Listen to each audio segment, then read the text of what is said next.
నాకు మధ్య వయసులోనే షుగర్ వచ్చింది. మధుక్యూర్ వాడడం వల్ల ఇప్పుడు నాకు పోయిన శక్తి తిరిగొచ్చింది. మధుమేహాన్ని నియంత్రించే సాంప్రదాయ మూలికల మిశ్రమమే మధుక్యూర్ జ్యూస్. అర్థం కాని ఫజిల్ గా అమరావతి నిర్మాణం మారిందా? అమరావతితోనే ఏపీ భవిష్యత్తు ముడిపడి ఉందని ప్రజలను చంద్రబాబు బురుడీ కొట్టించారా? అమరావతిని రియల్ ఎస్టేట్ వెంచర్ గా మార్చిన చంద్రబాబు రాష్ట్రాన్ని ఏం చేయాలనుకుంటున్నారు? లక్షల కోట్లు 29 గ్రామాల్లో పెడుతుంటే రాజధాని గ్రామాల ప్రజలు ఎందుకు అసంతృప్తితో రగిలిపోతున్నారు? అమరావతి రైతు రామారావు, మంత్రి నారాయణ సాక్షిగా గుండెపోటుతో చనిపోయిన ప్రభుత్వం ఎందుకు లైట్ తీసుకుంది? సెల్ఫ్ ఫినాన్స్ సిటీ అంటూ వేల కోట్ల అప్పులు ఎందుకు తెస్తున్నారు? రాష్ట్ర అప్పులు, అమరావతి అప్పులు కనిపిస్తున్నాయి కానీ అభివృద్ధి ఎందుకు కనిపించడం లేదు? ఇళ్లను తొలగించకుండానే అమరావతి నిర్మాణం అన్న చంద్రబాబు ఇప్పుడు ఇళ్లు తొలగించే పని ఎందుకు చేపట్టారు?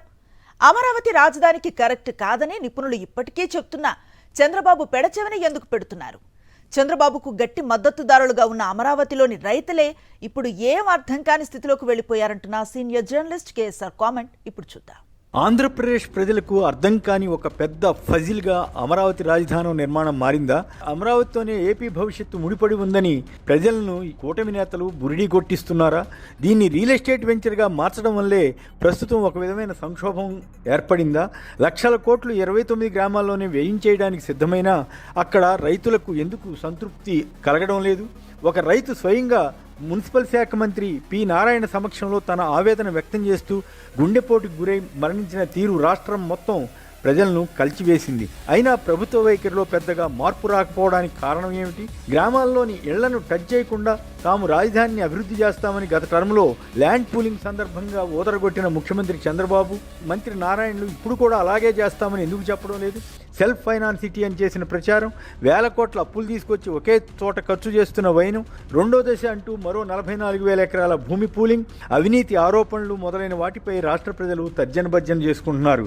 ఇలా అమరావతి ఒక ఫజిల్గా మారడంతో ఏపీ ప్రజలకు అసలు ఏం జరుగుతుందో అర్థం కాని పరిస్థితి ఏర్పడింది. కొద్ది రోజుల క్రితం మందడం గ్రామ సభలో రైతు రామారావు మాట్లాడుతూ తాను పూలింగ్ కింద 2 ఎకరాల భూమి ఇస్తే ఈ ప్రభుత్వం ముంచేసిందని ఆవేదన వ్యక్తం చేశారు.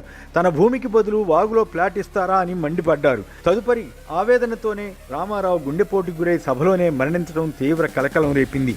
కేంద్ర మంత్రి పెమ్మసాని చంద్రశేఖర్, ఎమ్మెల్యే శ్రావణ్ కుమార్లను రామారావు బంధువులు, స్థానికులు కొందరు నిలదీసి మళ్లీ ఎవరిని చంపడానికి వచ్చారని ప్రశ్నించిన తీరు వారి ఆగ్రహానికి దర్పణం పడుతుంది.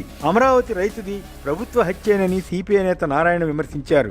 గతంలో విపక్షంలో ఉన్నప్పుడు ఎక్కడ ఎవరు ఎలా మరణించినా అమరావతి ఉద్యమంలోనే మృతి చెందారంటూ పెద్ద ఎత్తున ఆరోపణలు చేయడమే కాకుండా వారి కుటుంబాలను పరామర్శించడానికి వెళ్లిన చంద్రబాబు సీఎం అయ్యాక మాత్రం రామారావు ఇంటికి వెళ్ళలేదు.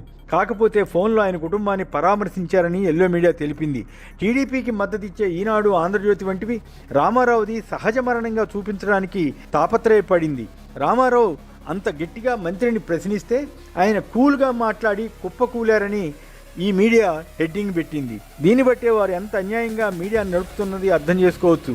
ఫ్లాట్ల కేటాయింపులో జరుగుతున్న అన్యాయం రామారావు ఒక్కరి సమస్య కాదు, వేలాది మంది ఇతర రైతులది అదే బాధ. ముఖ్యంగా చిన్నకారు, సన్నకారు రైతులకు ఎదురవుతున్న సంక్షోభం. మంచి కీలకమైన ప్రదేశాల్లో ఉన్న తమ పొలాలను ప్రభుత్వానికి ఇస్తే తమకు చెరువుల్లో, వాగుల్లోనూ ప్లాట్లు ఇస్తున్నారేమిటని కొందరు ప్రశ్నిస్తున్నారు. అలాగే పలుకుబడిని బట్టి తూర్పు ఫేసింగ్ ప్లాట్లు కేటాయిస్తున్నారని మరికొందరు వాపోతున్నారు. సీడ్ యాక్సిస్ రోడ్డు చెంత తమకు ఎందుకు ప్లాట్లు ఇవ్వరని రైతులు ప్రశ్నిస్తున్నారు. కాగా ఆసక్తికరంగా ముఖ్యమంత్రి చంద్రబాబు నాయుడు 4 రోడ్ల మధ్యలో ఫ్లాట్ ఎలా కొనుగోలు చేయగలిగారని వైఎస్ఆర్ కాంగ్రెస్ ప్రశ్నిస్తోంది. ఇక ఆయా గ్రామాల వారికి కొత్త టెన్షన్ పట్టుకుంది. భూ సమీకరణ సమయంలో గ్రామాలకు ఎలాంటి హాని జరగదని చంద్రబాబు హామీ ఇచ్చారు. కానీ ప్రస్తుతం రోడ్ల నిర్మాణంతో గ్రామాలు ఛిద్రమవుతున్నాయని ఒక జర్నలిస్ట్ తన పరిశీలన వ్యాసంలో తెలిపారు. అబ్బరాజుపాలెం, దొండపాడు, పిచ్చుకులపాలెం, రాయపూడి, నేలపాడు, శాఖమూరు, తుళ్ళూరు తదితర 11 గ్రామాలు తక్షణం ప్రభావితం అవుతుండగా మొత్తం 20 గ్రామాల్లో అనేక ఇళ్ళు, భవనాలు పోతాయని అనధికార సమాచారంగా ఉందని ఆ కథనంలో తెలిపారు. ఒక్క మందడంలోనే 147 ఇళ్లు తొలగించాల్సి వస్తోందట. ఇవి కాక ప్రభుత్వ భవనాలు కూడా కొన్ని పోతాయి. చంద్రబాబు ఎప్పటికప్పుడు తన తక్షణ అవసరాల కోసం ఏదో ఒక హామీ ఇచ్చేయడం, ఆ తర్వాత దాన్ని పట్టించుకోకపోవడమో లేక దానికి విరుద్ధంగా వ్యవహరించడం వల్ల ఇలాంటి సమస్యలు వస్తాయి. అదే పూలింగ్ సమయంలోనే కొన్ని ఇళ్లను తొలగించాల్సి వస్తుందని చెప్పి ఉంటే ప్రభుత్వం ఫెయిర్గా ఉందన్న భావన కలిగేది. అలా కాకుండా ఇప్పుడు గ్రామాలను ఛిద్రం చేయడానికి సిద్ధమవుతుండడంతో తమ పరిస్థితి ఏమిటన్న ఫజిల్లోకి గ్రామస్తులు వెళ్తున్నారు.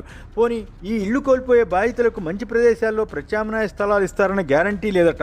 పైగా బాధితులు కోరిన విధంగా ఖరీదైన ప్రాంతాల్లో స్థలాలు ఇవ్వలేమని సిఆర్డీ అధికారులు చెబుతున్నారట. ప్రపంచ బ్యాంక్, ఏడీబీ తదితర ఆర్థిక సంస్థల నుంచి వేల కోట్ల అప్పు తెస్తున్న ప్రభుత్వం వాటిని జాగ్రత్తగా ఖర్చు పెట్టకపోవడం, దుబారా చేయడం కూడా విమర్శలకు దారితీస్తోంది. పూలింగ్ లేఅవుట్ కింద రాజధాని జోన్ 8లో ఎకరా అభివృద్ధికి ఏకంగా 2 కోట్ల చొప్పున ఖర్చు పెట్టబడుతున్నారట. ఇంత వ్యయం దేశంలో ఇంకెక్కడైనా జరుగుతోందా అని కొందరు ప్రశ్నిస్తున్నారు.